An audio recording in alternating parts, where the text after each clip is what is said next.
Welcome to the Savvy Dentist podcast with Dr. Jesse Green, the show where great dentistry meets great business. Listen in each week as we bring you an inspiring person who will share their story, ideas and business techniques to help you create a practice and a life you love. And now introducing your host, Dr. Jesse Green.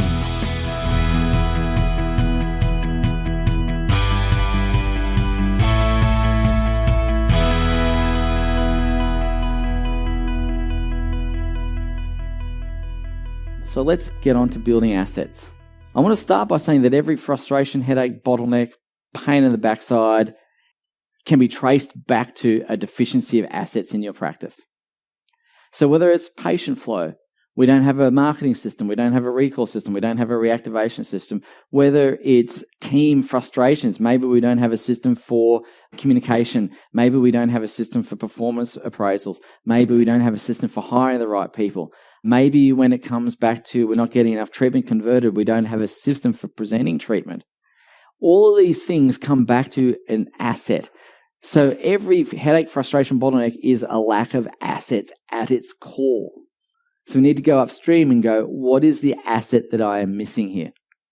So the challenge is, as I said earlier, we don't have any assets. We don't have any assets, or we don't understand what assets we have. We're not sure which ones to use.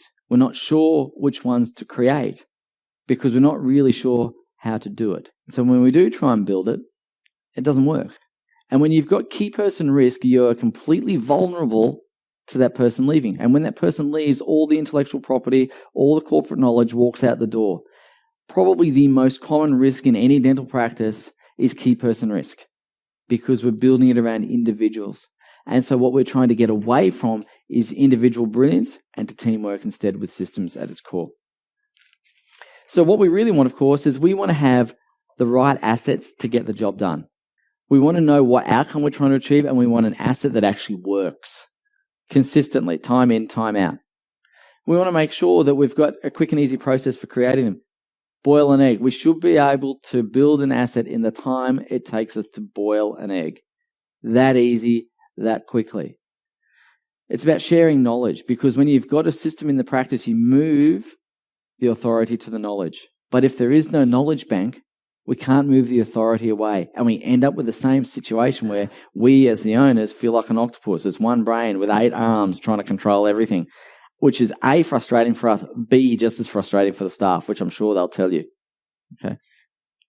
And of course, we want to make sure we've got a platform for growth.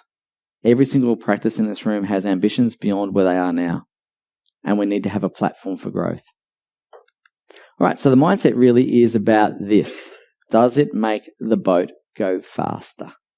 And the question to ask is, does it make the boat go faster? Because every time they wanted to change something, that was the one question that the coach would ask them.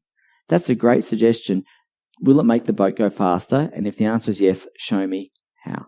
So my question to you is, will this make your practice go faster? Will it enhance what you want from your business? So as you're going through this, the triage question is, will it make the boat go faster? So what we're going to be talking about here is 5 key principles. The first one is focus on what matters. Not everything in your practice matters equally.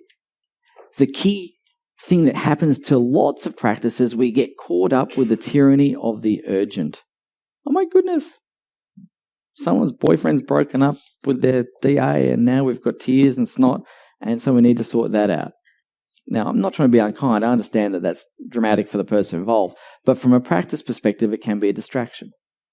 So what's real and what's a distraction? Focus on what matters. The second thing is to make sure we use procedures for tasks. Step 1, step 2, step 3, step 4, checklists, and we use frameworks for interactions. Frameworks, as people who have heard me say before, give you a structure to get to an outcome while at the same time providing flexibility that allows you to be an individual. It's the difference between the McDonald's crew parroting their lines compared to someone who we've employed with engagement for their hearts and minds, who's able to use their EQ and IQ effectively to solve problems for patients. We've already spoken about moving authority to the knowledge. Fundamental key. If you're going to create leverage in your practice, we need to be able to do that. And lastly, it needs to be as easy and as simple that an 8-year-old could do it. Okay, we don't want to create systems that are so complicated, so complex that you need a PhD to be able to do it. That's not the point of it. And as dentists, and I'm guilty of this, is I have a capacity to over-engineer just about anything. Okay, I know you guys are the same. I get it. We all have this capacity to overcomplicate things, so we want to simplify it. And there is absolute elegance and simplicity. So really, when it comes to assets, there's 4 primary kinds of assets. We've got human resource assets, we have intellectual property assets, we have physical assets, and we have database or goodwill type assets. Those are the 4 primary assets you see in a dental practice. Now, in essence, from an operational perspective, 4 key assets that we talk about. And the purpose of an asset really is to generate sales. That's it. From those sales, we generate a profit. From that profit, we generate operating cash flow. Cash flow is the oxygen. Businesses do not go out of business because of a lack of profit. They go out of business because of a lack of cash. You know the old saying, revenue is vanity, profit is sanity, but cash is king. From operating cash flow, we get free cash flow. Now, in our language, we call that EBOC. EBOC, free cash flow, same thing. Once you've got free cash flow, you've got a couple of things that you can do with it. You can distribute that to the owners, you can reduce debt, or you can increase your assets or buy more assets and rinse and repeat. The ability of a business to convert assets to free cash flow is a measure of the business efficiency of that particular business. So as business owners, a skill that we are looking to hone is the ability to not only create assets, but to turn them into free cash flow.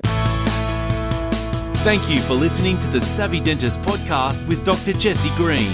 For more free tools and resources, join the free Facebook group. Visit drjessegreen.com/Facebook. And for more episodes, visit drjessegreen.com/savvydentist.